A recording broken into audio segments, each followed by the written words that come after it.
definitely had to get back in my true crime bag. If you're not in the Discord, you gotta hop in the Discord, bro. I'm not gonna lie to you. My people be sending different type of vids. It's not just basketball. You feel me? And once I get to a different level, I'm gonna start dropping the workout clips, the lab clips I'll be doing. Just in the Discord starting off, just so all my people, I've been working. You feel me? I've been working. If you're not in the Discord, get in the Discord. Cop discovered car filled with serial killings victims. Yeah, that's OD. Yeah, that's OD. You know what be having me glued to my phone? I'm scrolling on TikTok and my son Ray Williams pull up. You feel me? So this guy, yep, locked me in. Already hearted it. Already liked it. OD, y'all know what it is. This video was brought to you by Simply Safe. There's no safe like Simply Safe. Niggas hit me with an automatic ad. Police just arrived at an airport parking lot to investigate reports of an abandoned truck. Initially, it seemed like just another routine call with nothing unusual. But that's when it hit them. Kind of smells. I think it smells like decomp. I can smell something. Inside the truck lay 4 brutalized and dismembered bodies hidden inside boxes. What officers didn't know at the time is that 11 more bodies lay buried and hidden in remote areas of the state. Oh my gosh. Active, all in one truck? Serial killer was on the loose, and detectives were already months behind. Yo, I like, one thing I'm like very fearful from. My boy, my man, it's like my brother, bro. He about to be a cop. The fact that these cops like off rip came up and was like, yo, it kind of smelled like decomp. That's insane. That's like so scary to like even be like, yo, they're so accustomed to that. You can differentiate that smell. Like a regular person, that if you smell that for the first time, you're gonna be, damn, it stink. You feel me? Yo, it's stinking here. That's it. Like, that's OD. You remember the last time you saw him? Maybe a couple of months ago. We don't care about anything else other than finding Mac, Jennifer, and Justin. Whoever did that is our focus. I tied everything together yesterday when he did that. You know what I mean? Like, I know he lost them 3, man. I know he did. Taking these other 11, did you take them all to the same place? If you ever came back out to New Mexico, would you be willing to take us? Yeah, he just hit us with some crazy pre-clips. It started on a Sunday afternoon okay. when police in Grants, New Mexico received a mysterious call. A landlord had just discovered something he described as disturbing while cleaning out an evicted tenant's home. Officers immediately headed to the address to investigate. So this guy hasn't paid us since July, but with COVID going on, we couldn't evict him, so we've had nothing but problems with him. Anyways, we finally got him to move out, so I seen him today. We haven't come by, we haven't messed with him. I'm afraid I'm gonna kick his ass, you know. When I came by, he says, I'm gonna leave you a pile to throw. Well, we didn't know which pile, so we started to... Are you freaking kidding me? You ain't pay me since July, and then you gonna tell me you gonna leave me something to throw? Nigga, you lucky I ain't bombed the whole crib. You ain't lucky I ain't sent black trucks to forcefully remove you out my crib. And then you gonna leave me more work? Nigga, you might breach. What's wrong with people? Loaded up. What's wrong with people? While we were moving some things, and he's so nice that he ain't kick him out during COVID. Puppy. What? In his box. Underneath some of the kid stuff, you know. What? So we go to put the puppy in the bag because we were gonna bury it, and then we see that they had tied a cord on its neck. Okay. Well, we've had, like I said, nothing but problems with these guys, so I at least want to put a report on file. I know we won't be able to say who did it and when, but that needs to be associated with him, you know, because we're going to take him to court for a lot of other things, and if I can just have that on file, it'll help. Okay. It was clear the puppy had suffered a horrific death.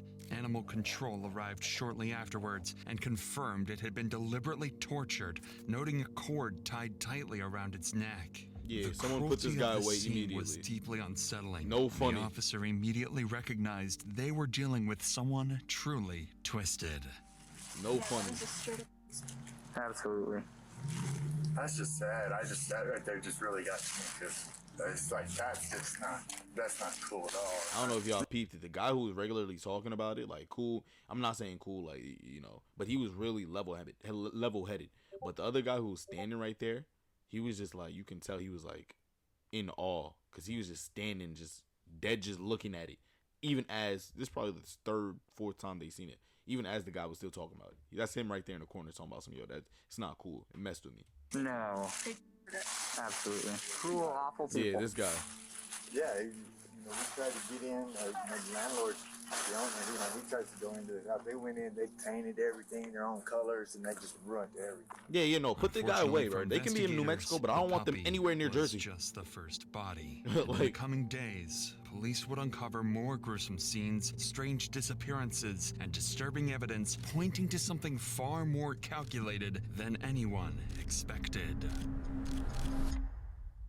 And they got a weaponry. That same How you day, got all that? Detective Robert Turney was assigned a missing persons case involving 19-year-old Matthew Miller. Matthew's grandmother had called 911 a couple of days earlier, worried because she hadn't seen or heard from him in nearly a week. It turned out police were already familiar with Matthew and knew he had previously struggled with substance abuse. So initially they assumed his disappearance was drug-related. Maybe he overdosed somewhere. But Matthew's family insisted something was different this time and urgently requested to speak with detectives. Trusting their instincts, Detective Turney decided to visit Matthew's grandmother, where he would discover some unsettling new possibilities.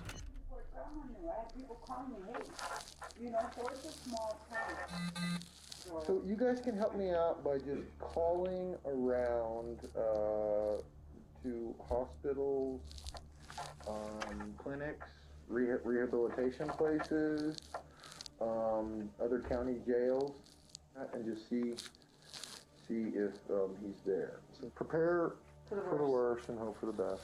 Okay. Yo, if this guy's connected to this kidnapping, real talk, if this guy, whoever this guy they're looking for is connected to this kidnapping, he needs to be put down like a dog.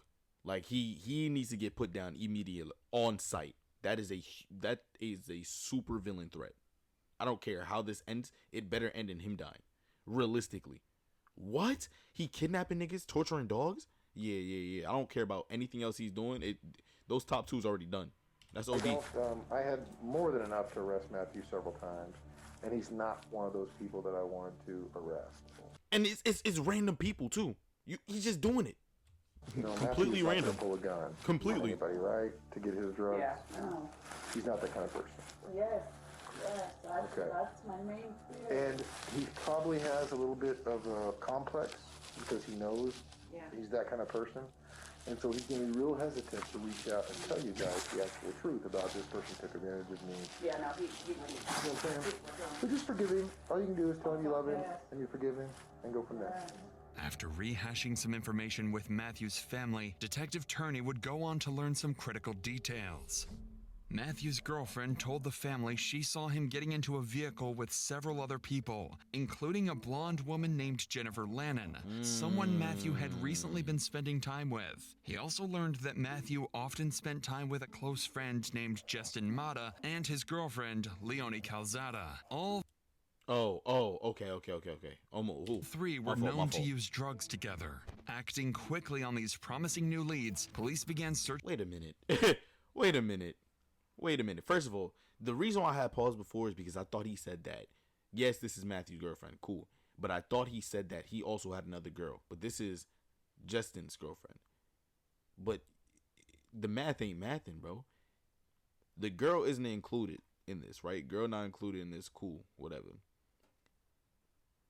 These are the four people going in and doing activities, doing drugs, whatever. Nigga, this is a two-man. This is you. The girlfriend acted. This is why they blur her face out. The girl actively knows that he's going out here with Jennifer. This is a two-man. Ain't no platonic friendships. They're doing drugs and getting to it. Yeah.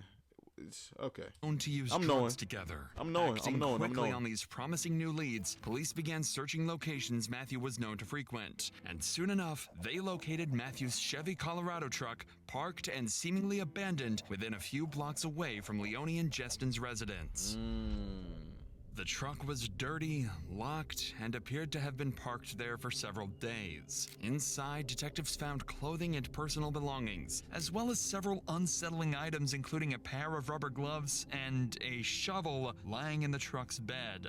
They also found multiple cell phones that were damaged in the front and back seats. It seemed clear Matthew hadn't intended to leave the truck there, and detectives sensed something wasn't right. Immediately, investigators canvassed the area and found surveillance cameras nearby, one of which captured Matthew's truck arriving at Leone and Justin's address on January 26th, just 3 days before Matthew was reported missing. With these new alarming discoveries, Detective Turney knew the next logical step was to urgently speak with Matthew's friends, Justin Mata and Leone Calzada, hoping they could shed some light on the situation. However, when they arrived at the couple's residence, they would quickly realize Matthew wasn't the only one missing. That's actually wild. That's actually wild. How he... No! Whoever we're looking for is literally S tier villain. Cause how you kidnap 4 people? Nah, I'm jumping to conclusions. No, just you? You sure? Okay, you okay if I Rob's, come in? okay. Justin and Kelly's residence. But they should all be Hey, gone. Robert. He gone? No! Is the kid alone? Okay, no, never This mind. is Leone Calzada, Okay, never mind, the never girlfriend of Matthew's close friend, Justin Mata, and someone detectives suspected might know exactly what happened to Matthew. This is very, very important. I thought they took her We're too. looking for Matthew Miller. He's been missing for over 2 weeks. When was the last time he was here? Maybe a year ago, maybe? A year ago? When I first got this place, yeah. When I first got it, last January. He hasn't been here since then. Like, I know it very well. What if I got video of his vehicle? Maybe Justin hasn't here, man. When I've had him myself. Okay.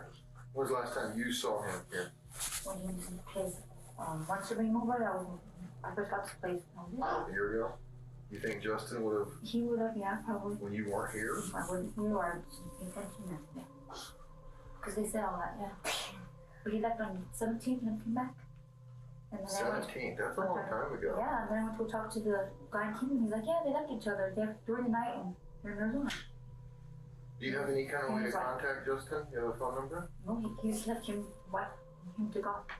Well, what's his phone number? Email, Facebook? He took my phone and my phone. It's not working. She got to be lying.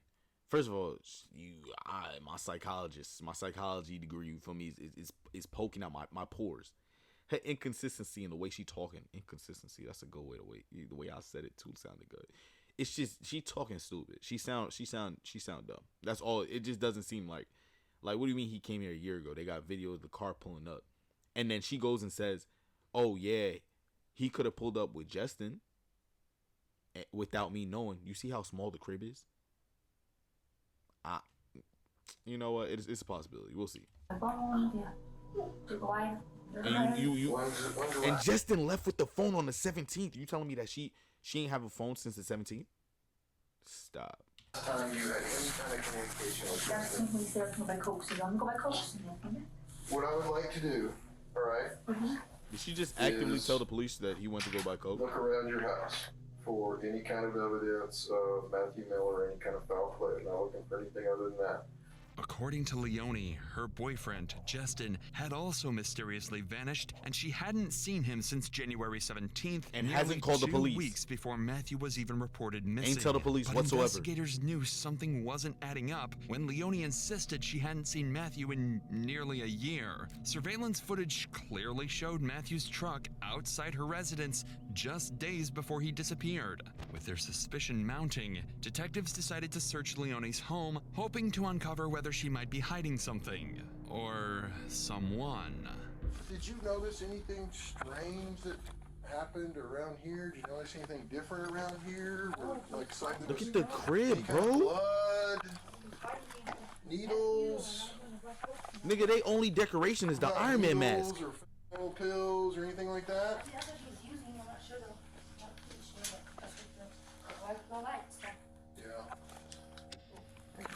What's the gas? It was already. Okay, thank God.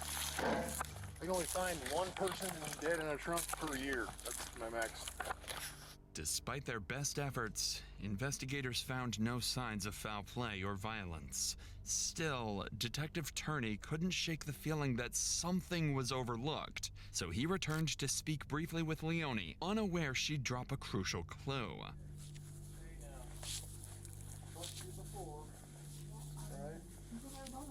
Who? The 17th. She's just in Mata with Arizona. Yeah, with Jen Cannon. As of the 17th Of January. He left us with his wife. Leone revealed that Justin had recently taken off with another woman named Jennifer, supposedly heading to Arizona to re-up on drugs and make some money. With this new detail, Detective Turney now found himself investigating the disappearances of 3 different people: Matthew Miller, Justin Mata, and now, potentially, Jennifer. Not yet aware just how closely connected these cases really were. So to move forward, Turney quickly looked into Jennifer and discovered she had recently been reported missing by her ex-husband, Sean Lannon. That name sounded familiar to Detective Turney, because just days earlier... Wait. Okay, for what I've seen, it said she was recently reported January 25th, missing. The nigga left with her, apparently, on the 17th. Yo, why do they wait so long to report these niggas missing? Am I bugging? If you're not back within 2 days, you're gone. I'm calling the cops. What are you talking about? Officers had responded to a disturbing call at 817 Kingman Avenue, the same property where the remains of a tortured puppy had been uncovered, and the tenants evicted from that very house, Sean and Jennifer Lannon. Finally, investigators were starting to connect the dots. 3 people, all closely linked through drugs and personal relationships, had vanished within days of each other. Detective Turney realized it was time to canvass the neighborhood surrounding Sean and Jennifer's former home, hoping a neighbor might have seen something suspicious or could offer the lead they desperately needed. That's when they found a neighbor whose security camera was pointed directly at Sean and Jennifer's old residence, and what the investigators saw on the footage would finally bring some much-needed clarity to their case. Without this neighbor's camera, detectives might have hit another frustrating dead end, and it shows just how important reliable security can be, because when something happens, every second matters. That's why I partnered with Simply Safe Home. Niggas dead just hit me with a they hit me with an ad.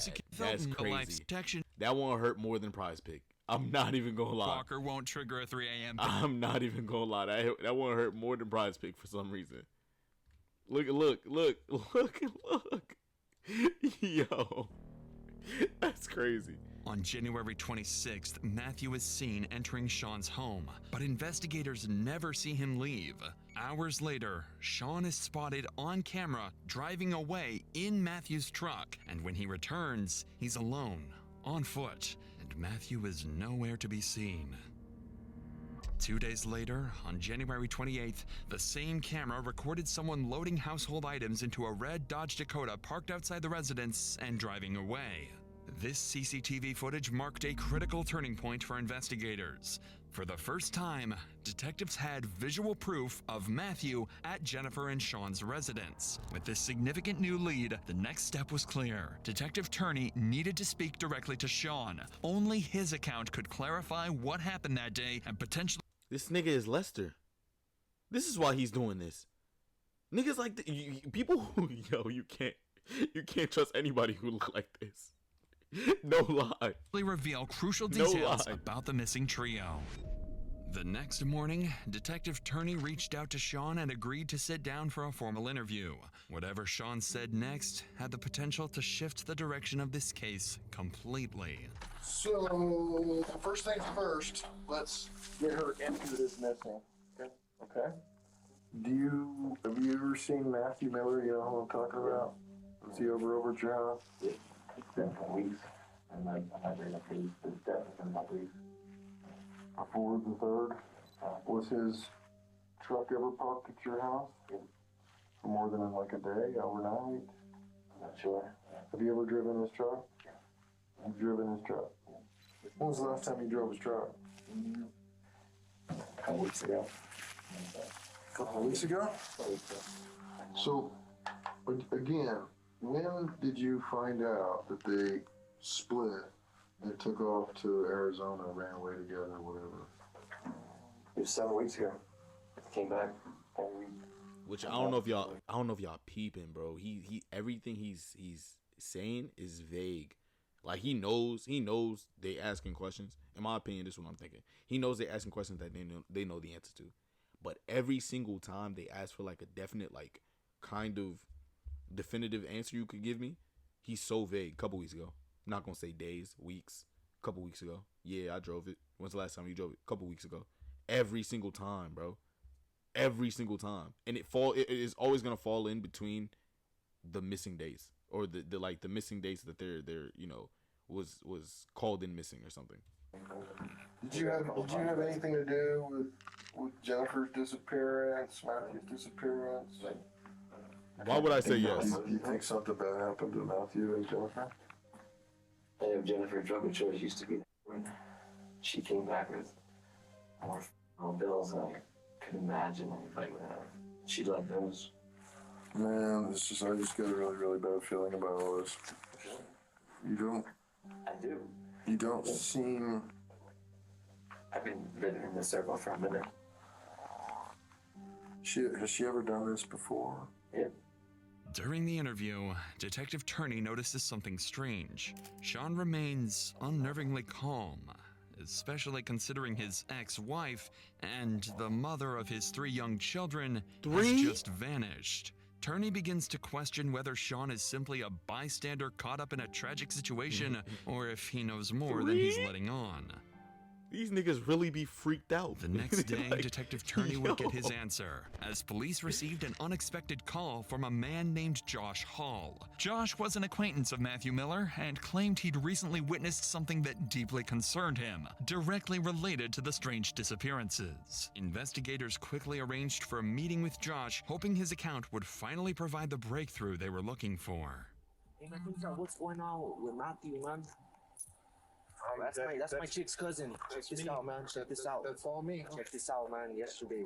Right. Yeah, the way you talk killing me. Right, Sean told me to go talk to you. And I guess he had to go talk to you or something. Talk to cops. He goes to the Kelly's in the garage, stashes the bag in the ceiling. Gun, jacked his wife's IDs, some clothes, some other shit. Go get that nigga now. That's it. He just gave y'all everything y'all needed. He just said that Sean.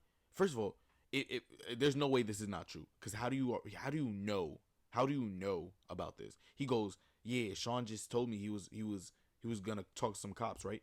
Cool. He went in, stashed a bag in the ceiling, a gun, his wife's ID card. Put that nigga away. It's over. Just stashes it there since he had to go talk to the cops. Mm-hmm. I was there.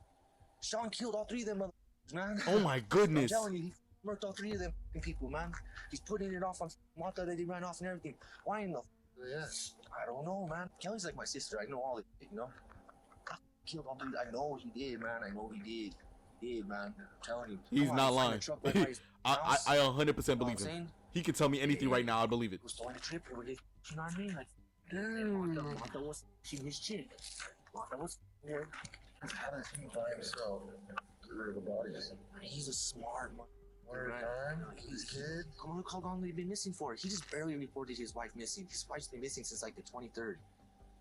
Since last month, you know what I mean? She's been my goodness. Been missing. And after he left and everything, to go talk to you, Kelly went in there and opened that and everything. Strap her IDs, some other personal stuff of hers, some clothes, and I don't know what she do with it. She wigged out. I had her with me the whole time. She was tripping. Oh. And then Danny Limos took off with it. Who is Danny Limos? Danny Limos took the gun. Took the strap. What vehicle was Danny walking? Walking? Yeah, he was walking. I'm telling you, man, like, he tripped me out yesterday. That's how I tied everything together yesterday when he did that. You know what I mean? Like, I know he lost them 3, man. He did. Josh claims that Sean arrived at the residence of a woman named Kelly DeSoto, carrying a bag he carefully hid in the ceiling of her home before leaving to speak with detectives at the police station. After Sean left, Kelly discovered the hidden bag, removed a gun from inside, and handed it off to a man named Danny Lemos, locally known as Dog, who quickly took the weapon and left on foot. When Sean returned and realized the bag was missing, he became visibly agitated, smashing his phone on the ground before storming out. These troubling claims raised immediate suspicion around everyone involved, including two new persons of interest, Kelly DeSoto and Daniel Lemos, both closely associated with Sean and Jennifer based on Josh's statement. Danny Lemos was nowhere to be found at the time, so I don't know what he's done. I don't know who he might just need to go away too. I don't know if he's good in this situation. He don't sit right with me. Detective Turney knew he urgently needed to verify Josh's account by speaking directly with Kelly, and more importantly, find out if she was hiding anything that could help connect the dots in this increasingly tangled case. That's so wild, bro. Imagine seeing the nigga stuff all that in the ceiling. Yeah, you need to go away. I don't want this around me. When investigators first arrived talking at about Kelly's I was house, there. she agreed to meet them at the station for an interview, but refused their offer of a ride, saying her boss would bring her in about 30 minutes. However, when the time came, Kelly never showed up at the police station. It was a major red flag, and it made investigators even more suspicious of her. 2 hours later, Detective Turney returned to her house, suspecting that Kelly might be stalling for time or trying to cover something up. Nigga, she gone. She's gone. It's Robert, Ben. Oh, wow, I'm surprised. I'm surprised she stayed. Hi. Ready? She hasn't gotten here yet. So I talked to my lawyer, and he told me that I didn't have to go with you guys. You don't have to. What is it about? Can you tell me? It's about the disappearance of who? Matthew Miller and Jennifer Lammer. Sean Lammer. Sean is not missing. I know he's not. This time, Kelly's behavior was noticeably different. She appeared distraught, reluctant to cooperate, and quick to mention her lawyer. Detective Turney felt certain that she was withholding crucial information and decided to press harder. Was Sean here yesterday? He came out yesterday. How many times? Well, He came inside. He told me that he had to go down and report Jennifer missing. Did Sean hide anything in the house that was later taken? No. Did he destroy his phone? Yeah, right here. I forgot. He destroyed his phone. Did he bring a bag inside that had a gun? No. Oh yeah, she needs to go away too. She needs to go away too. Did you look in it? No, I didn't see Did Danny almost take the gun later? No. Do you think he did something to Jennifer and Matthew? I honestly don't. He doesn't seem like that type of person. I think you're lying to me about the bag and the gun and Jennifer's idea. I'm not. I don't know anything about. Like he asked me. He said, "Where's bring my?" anything in? Yeah, no, I didn't see him bring anything in. Oh, you're forgetting what I already spoke with. I know. Sean has some stuff in your shed. Yeah, he was moving. I don't know. I didn't question him. Nothing yesterday? No, I don't think so. Have you went through it? No. After some more pressure, Kelly admitted she had several suspicious bags in her shed, supposedly belonging to Sean. Several? Curious about the contents of the bags, detectives quickly followed Kelly to take a closer look. Yeah, I would put her away immediately. That's aiding and abetting. I don't care. That box there is not his. I don't think. That box there not his? I'm opening it up too, And just that cause. paint can is not his. And that paint can not his either? I'm opening that up too, immediately. Immediately. At this point, shut your mouth. I'm tired of her. On Jackson? Talking about some my lawyer told me that. Nigga, what? She let us search that thing from head to toe. And outside too. Despite their best efforts, detectives found no clear signs of blood or She evidence lucky. She linking lucky. back to the missing people. It was a frustrating dead end, and the chances of finding them seemed increasingly slim. At this stage, investigators had narrowed down their focus to several individuals close to the missing trio, each with conflicting stories and questionable behavior that kept detectives on edge. But without hard evidence, options were increasingly running out. Desperate for a breakthrough, Detective Turney secured a search warrant for Sean and Jennifer's former home at 817 Kingman Avenue. Unsure exactly what or who they might encounter, officers cautiously approached the property, prepared for any potential threat.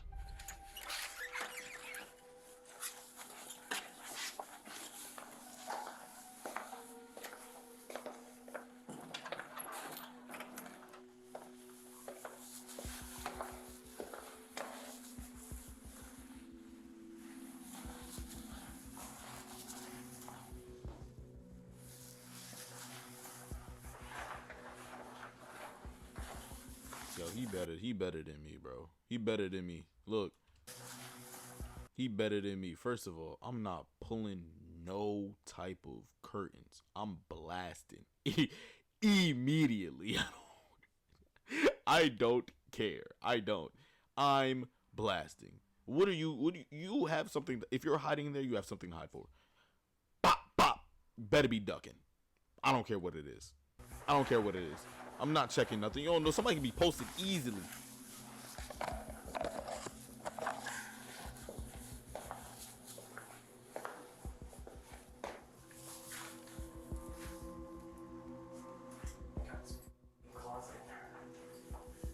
Yet again, investigators were too late. The house had already undergone extensive renovations, carpets removed, drywall stripped, any potential evidence completely erased. Unbeknownst to investigators at the time, the critical evidence they desperately needed was sitting in an abandoned truck, miles away, just waiting to be discovered. For now, though, every possible lead was exhausted, and Detective Turdy knew it was time for a more direct approach. So he called Sean once more, determined to extract something, anything, that could finally lead investigators to the missing trio. Hello? Hey, is this Sean? Yes, it is. Hey, Sean, this is Detective Turney. How are you doing? Good, how are you doing today? Good, man. I've been trying to get a hold of your other number, and it's not working. So, No, I apologize. Sorry. so you know anything new? No, I haven't heard anything. Nope. Okay. Are you still around town? No, I'm in Albuquerque. No, we've made some progress here and there. I've got a bunch of pictures of different vehicles. I'd like you to take a look at, see if you could help me identify them.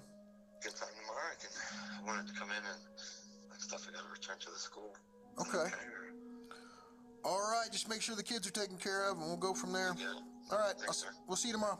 Bye. Thanks. Sean sounded cooperative and willing to help, promising Detective Turney he would come in for questioning. Yet, Sean never showed up. Of course not.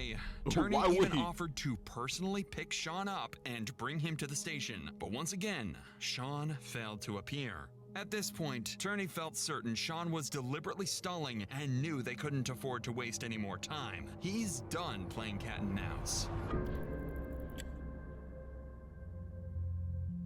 With the CCTV footage and witness statements pointing directly at Sean and Danny as crucial figures, Detective Turney knew he needed to bring them in for questioning. So investigators dug deeper into both men's backgrounds, and that's when they hit the jackpot. Sean had an outstanding warrant for missing a court appearance related to a 2020 assault and battery charge. It was the break they needed. On February 25th, officers located Sean in Albuquerque and arrested him without incident, transporting him directly to the Grants Police Department for questioning. Detective Turney's goals for the interview were simple: determine exactly what Sean knew about the missing trio and find out where Danny Lemos had vanished after taking the alleged gun. Let's go back to Matthew's truck. Okay, so it starts to back in there, and you're the last one who drove it, right? So let's go backward from when you parked it. Where did you go with it that day? Do you remember specifically? The only places I ever traveled was one time to McDonald's. I thought that was the last day we ever used it. And I got Smith's, we got water, food, Walmart, that's it. Is there a tracker on the truck? My phone was always on, like, pull the line. I'm not going in the mountains. I have children. I don't have any bodies. Like, I was a medic in the Army. Like, I have 3 kids. He's a little more, like, disturbed. You feel me? Like, the first time they brought him, first of all, they gave my son a plate of food. If I know I'm going away, I'm eating that up, drinking my water, and that's it. I'm gone. Just take me away. I did it. You feel me? But he's a little more, like, on the edge. What that right there? That's lasagna? Lasagna? Yeah, either way, like, you can tell he's a little more, like, yo, on the edge. They're gonna find something. They have to. He's a little too scary right now. I don't think you're capable of doing something like this. I think you're very capable of defending yourself, though. An accident happens. If it was an accident, I would be like, that's self-defense, because self-defense is peaceful, but literally, no. The biggest fear in my house why the pistol stayed in the house was had a like dog. Like, that guy scares me. I'm not gonna lie about it. Yeah. So, Who told you to park it there? Justin? Justin was there at the house talking with, like, they're all chewing on the soup. Who's all there? Jennifer, Justin, and Matthew. And he gets a boatload of pills from him. And they're like, we're going to go score. I mean, they had no money, nothing. So you take the truck and the kids. No, they leave the truck. And literally, I'm like, well, I need to go. Like, can I get some fucking groceries or some shit? Okay. And literally, I'm like, what do we do with the truck? He's like, leave it. I'm like, yeah, leave the shit here. Like, no. I was like, you're not going to park in front. No, I need to go to the dumpsters. I need to go to McDonald's for water. And, And so they told you in the house, when you're done with it, to park it at the Lubbock Apartments. Matthew wanted to park it down the street. He says, no, my buddy's over there and you're near the apartments. Just leave it there. As the interview continued, Sean seemed to have an answer for everything, including the CCTV footage, claiming he only moved the truck at Matthew and Justin's request. He also appeared to casually downplay the entire incident, insisting the trio's disappearances were simply part of a drug-related business venture, nothing criminal.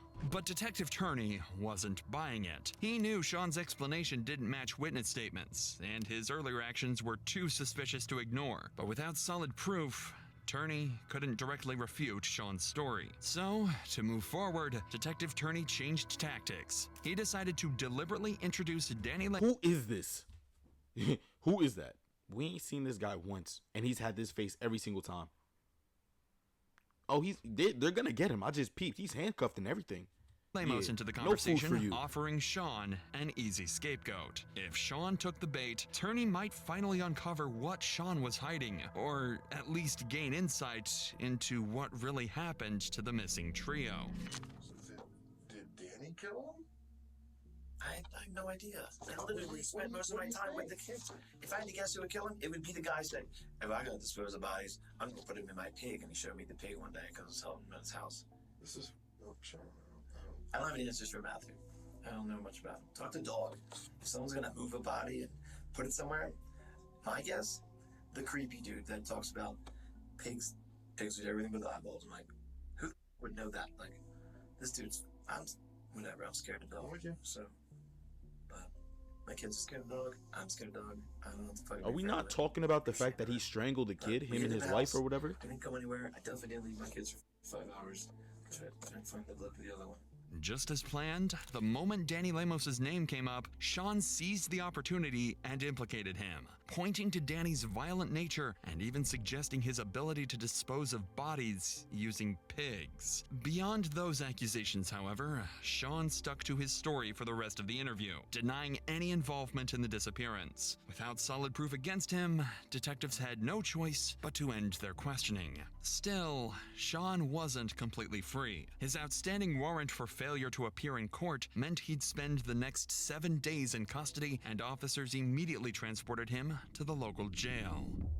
That boy fake Investigators spent the following week interviewing acquaintances, re-examining evidence, and piecing together scattered leads. During their interview, one detail caught Detective Turney's attention: the mysterious red Ford truck that was spotted parked outside Sean's... No, my thing is, though, the amount of whips that he had in his crib should be evidence enough, no? And then the other guy basically saying, like, yo, it was him, he did it. Like, he stashed the thing in the ceiling, like, it was... Like, I don't understand. It's either him or Dog.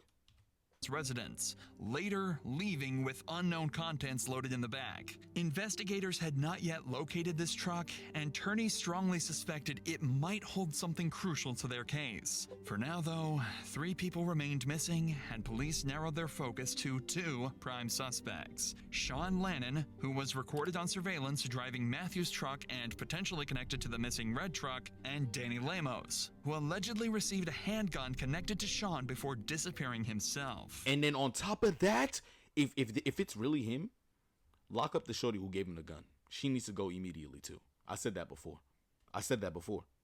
Because you definitely know what type of timing he was on, bro. With each passing day, Turney grew more convinced that the missing trio had been murdered and that their two prime suspects likely held the answers. But the window to find something conclusive was quickly closing, because on March 3rd, Sean completed his short jail sentence and was released back onto the streets, significantly raising the stakes. Now facing the possibility of losing another prime suspect, Detective Turney knew he had to act fast. All he needed was just one single lead, some hint of where the bodies might be hidden.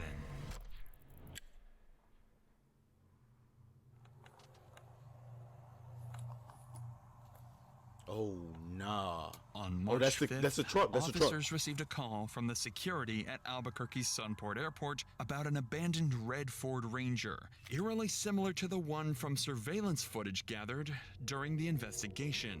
What officers found inside would confirm the gruesome truth they'd been searching for.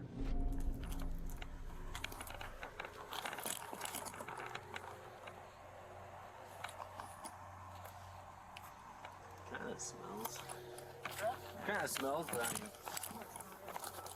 not to like decomposing or anything, you know what I mean?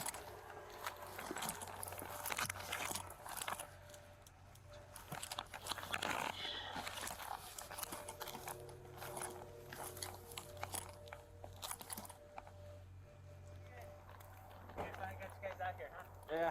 We called it in 1:30, but they said they didn't want to send anybody out here. There's a pretty foul smell coming from the vehicle. Yeah. Every so often. I don't know if you noticed. Yeah, I can't really tell what it was. It didn't really sound like, I couldn't really think it smelled like decomp body or something like that, but I don't know. Yeah, I could smell something, but I can't tell what it was. It also smelled like dirty, like yellow almost, but yeah, I don't know. But we'll check the and all that good stuff, so. In the back of the truck were several sealed storage bins, emitting an unmistakable smell of decay. And inside were the dismembered bodies of Jennifer Lannon, Matthew Miller, and Justin Mata. Oh my Jennifer had been gosh. shot at close range in the head. Justin had also suffered a gunshot wound to the head, along with severe blunt force injuries. And Matthew's body showed clear signs of massive head trauma, evidence he'd also been beaten to death.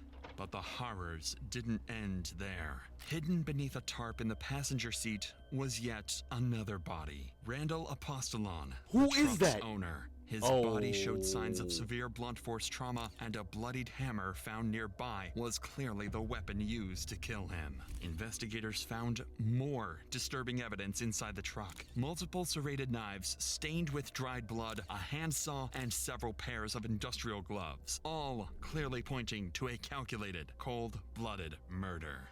It was still unclear to investigators why Randall had been murdered or how his death was connected to the other three, but they wouldn't have to wait long to find out. Detectives urgently turned to the Albuquerque airport's surveillance cameras, knowing the truck hadn't driven itself there. And it didn't take long before they spotted exactly who they were looking for.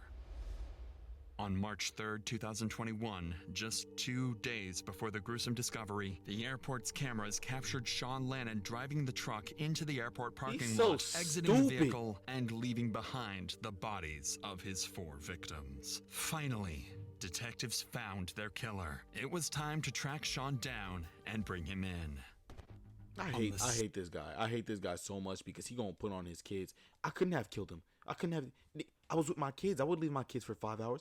Nigga, F them kids. You feel me? Nah, my fault. No, but like, come on, bro. Dang, son. And then you gonna leave the truck in a wide open area where there's obviously, it's an airport. Obviously, there's gonna be cameras. Like, come on, cuz.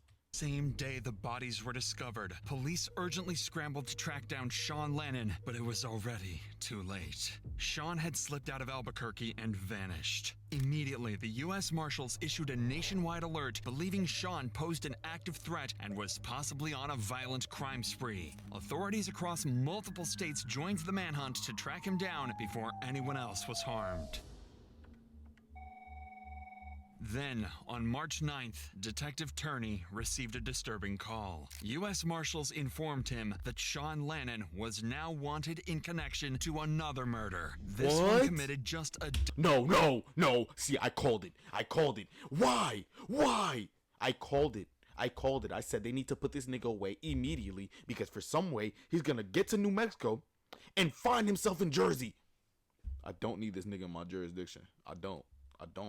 Day earlier in New Jersey, authorities had linked Sean to the murder of Michael Debkowski through witness statements and surveillance footage that placed him directly at the scene.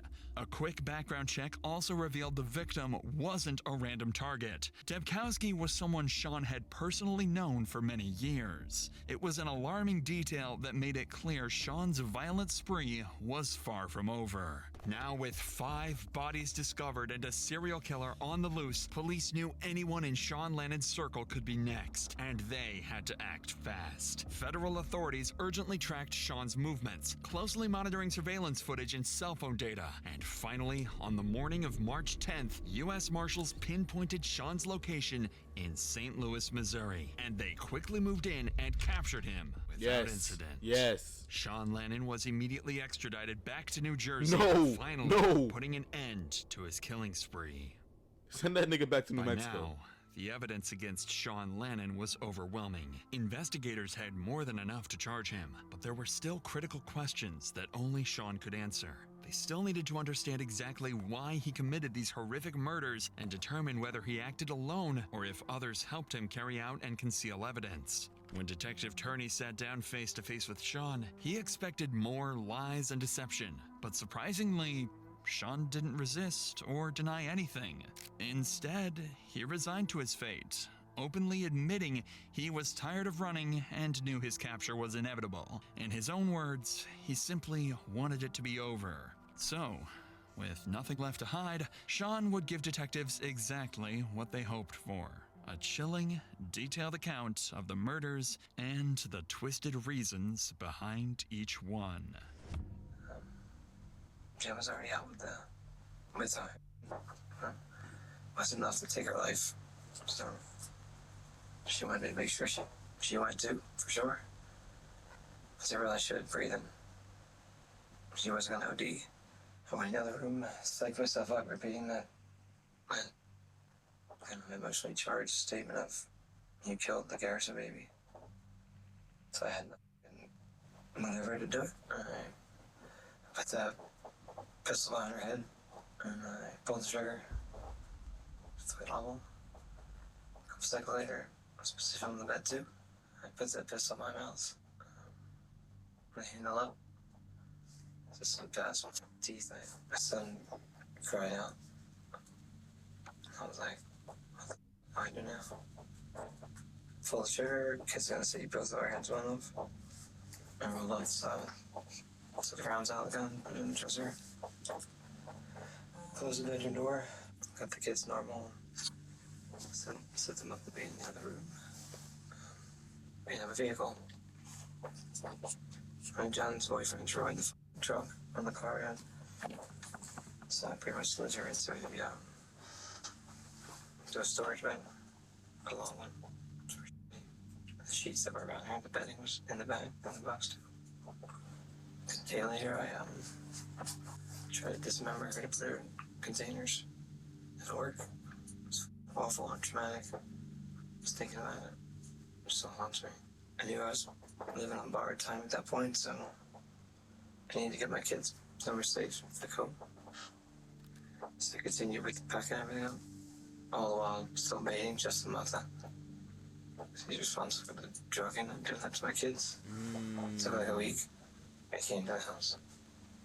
So I was in the laundry room, connected to the garage. That's where I killed him. Just before I killed him, he offered up a trade. His phone had pictures of Shawn Michael standing there naked in my living room. I don't know what his name was, William or Matthew. Wait, Shawn Michael? Who's Shawn Michael? Shawn Michael? Wait, what? Wait, what? He offered up a trade. His phone had pictures of Shawn Michael His phone has pictures of Shawn Michael. I'm sitting there naked in my living room. I don't know what his name was. The boy. Oh. He didn't even know his name. Okay. Or Matthew Miller, whatever that his name is. With his on my son's shoulders. Oh my goodness. Oh, that's crazy. That's crazy. That's crazy. That's crazy. I was like, who sent you this picture? He's like, I don't know it's real. He's like, I took the picture. I was like, oh, you took that picture? And you just met the guy in the picture. So, I said, there it is. You know, he was right over the van where Jim was hiding. He wanted to know if he could do a shot before it took his life. So I said, well, if you find any in the vent. So he was looking down in the vent. He didn't see it coming. So I shot him in the back of the head. It wasn't something I was proud of. He's a pretty tall dude. I had the dismember him at some point a day or two later. It disgusted me. What type of trade were you trying to give me? You got my... What? He said before I took him, you feel me? Before I did what I did, he offered me a trade and showed me a picture of the guy doing what he was doing with his son. What type of trade did you, like, nigga, was he trying to say, like, I'll trade my life for his or something like that? I don't get it. Or trade his life for mine or something like that? You took the pictures. I had to work up the nerves to move his bodies. So there's so much blood. That's why I had to pull the floor up in that room. I still remember the flooring that was pulled up in the kid's bedroom. A piece of landlord never fixed the water leak. And the carpet got molded. It was unsafe. The carpet was outside the house, so was the padding if they slept through some other reason. It was still there when it left. It took 2 hours before I had enough the ability to even go near Justin. When you got Justin over there, was this shortly after? Like how long between the time that you shoot Jennifer, that you shoot Justin? It was at least a week. It took a while. Did you get him to come over? I was baiting this if I was Jennifer on the phone. Yeah. So you thought you was to meet Jennifer? Yeah. I also had pictures of Daniel Lemos and my son.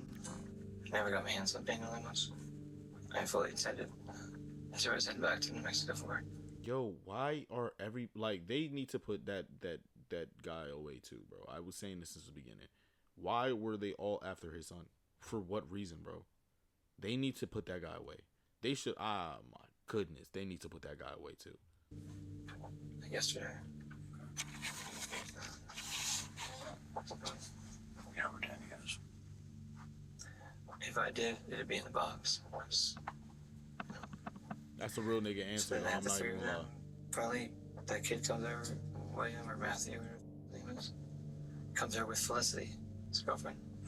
She looked like she was like 12 years old. And I should her name on the don't have to. So he's like, they're looking for money for anything. I'm like, I give you a food card. I like, just take like $40. I was like, all I need is later in the week, give me a ride to get some water. And I'm in less liquor than I want. So, one of those times he came back, he didn't have Felicity. And that's when I shot him in the back of the head. I had one of his vehicles in Albuquerque.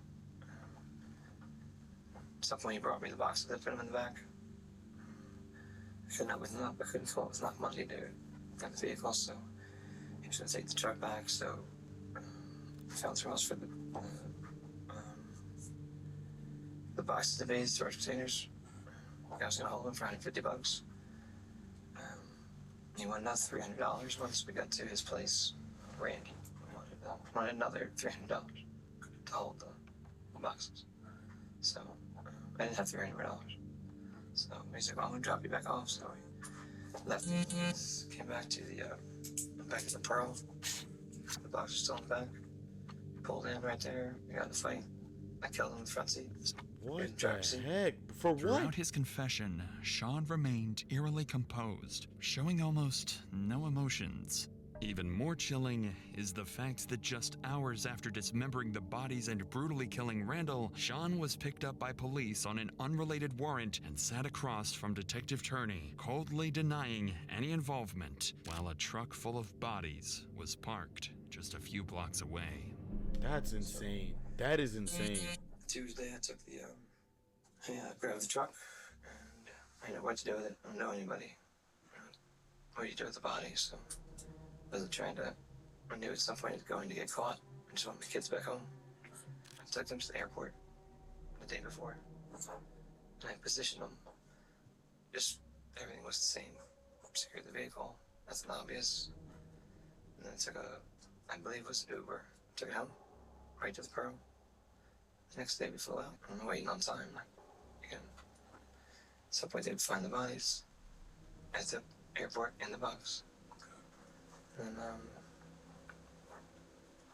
last thing on my list was the man that was me as a child, my big brother. Oh, wow. Big brothers, big sisters, whatever. They got pictures too. Wanted the pictures back. He didn't want to give me the pictures, so I started beating him. Then he gave me the pictures. It took his life. So I'm proud of that. I'm proud of that. I did finally tell him I'll make it back to finish Daniel Amos. The last victim in Sean's killing spree was his former mentor, Michael Debkowski, a man Sean accused of abusing him during childhood and believed still had photographs of that abuse. When Debkowski refused to hand over those photographs, Sean killed him without hesitation. But just as detectives thought they heard everything from Sean, he would make one final, shocking statement. There were even more bodies waiting to be found. No way. And so the other 11, you said started about 2.5 years ago, 3 years ago? And you disarmed them from guns, and you said knives? Knives, whatever. At some point, I had like almost like a pickaxe, but it was more of a pick.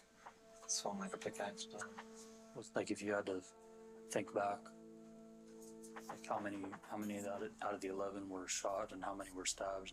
Like if you can elaborate on any of that. 2 were shot. 2. And then how many were stabbed? Where's the rest of them? Another one. The rest of them. So 9. How did we not hear any stories about this guy? He's put up about 16 murders. No funny. And that's 2 years. This is 2021. That was 2.5 years, like 2018. Right? Am I doing my... Yeah, I think so. He put up 11 in 2018. And then 5, 1, 2, 3, 4, 5. He put about 16 heads until he was finally caught. That's not normal.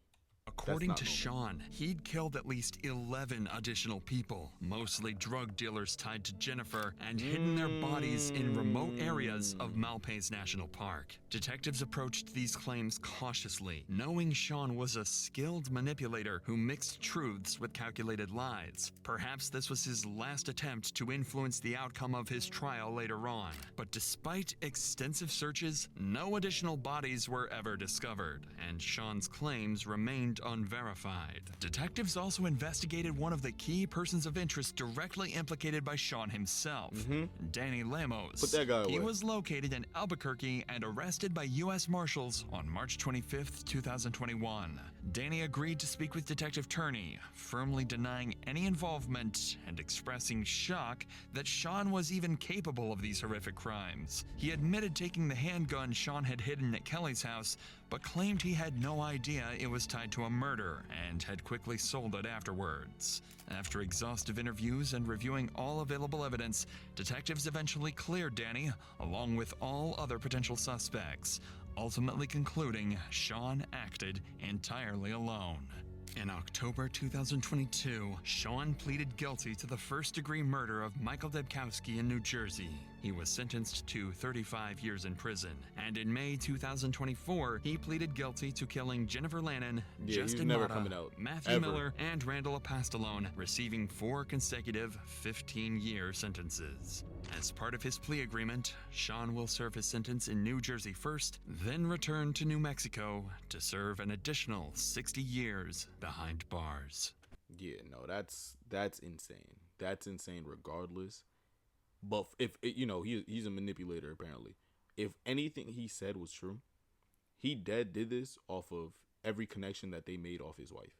Whether they was, you feel me, violating, you feel me, she was cheating, or the niggas who sold her drugs. Because off rip, the first thing he said was what he did to his wife was because she didn't OD. You feel me? He's seen that she wasn't, you feel me, she wasn't ODing. So he just ended it right there. Put her out of misery type of thing. He killed the 11 because he didn't, like, because they were all drug dealers. I'm quoting, like, parentheses, quotes. I'm throwing quotes or whatever. And then the rest was all people that either did something to him or did something to his wife or to his son. That's wild. This was a banger. This was crazy. I know it is.